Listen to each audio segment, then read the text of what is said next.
মই অসমবাসী ৰাইজৰ আশীৰ্বাদ বিচাৰিছোঁ, সহযোগিতা বিচাৰিছোঁ আৰু আমাৰ যি ট্ৰিপল ইঞ্জিনৰ চৰকাৰ, কেন্দ্ৰ ৰাজ্য আৰু BTR চৰকাৰ, এই চৰকাৰৰ যি জনকল্যাণমুখী আঁচনিসমূহ আছে, সেই আঁচনিসমূহ ৰাইজৰ হিতৰ বাবে আমি 100% ৰূপায়ণ কৰাৰ লগতে দলৰ যি তৃণমূল পৰ্যায়ৰ পৰা আৰম্ভ কৰি সংগঠনৰ যি শক্তি, সেই শক্তি আগন্তুক দিনত আৰু বেছি বৃদ্ধি কৰাৰ কাৰণে মই সকলো কাৰ্যকৰ্তাকে আন্তৰিকতাৰে আহ্বান জনাইছোঁ।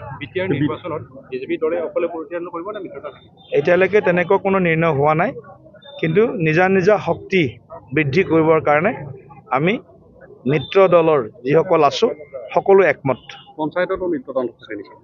পঞ্চায়তৰ মিত্ৰতাটো আমি ইতিমধ্যে কৈছোঁৱেই, এই যে জিলা সমিতিয়ে এই ক্ষেত্ৰত কিবা প্ৰয়োজন সাপেক্ষে, পৰিস্থিতি সাপেক্ষে, ৰাজনৈতিক পৰিৱেশ সাপেক্ষে জিলা সমিতিসমূহে সিদ্ধান্ত ল'ব, কিন্তু ৰাজ্যিক ভিত্তিত তেনেকুৱা ধৰণৰ কোনো সিদ্ধান্ত হোৱা নাই এতিয়ালৈকে।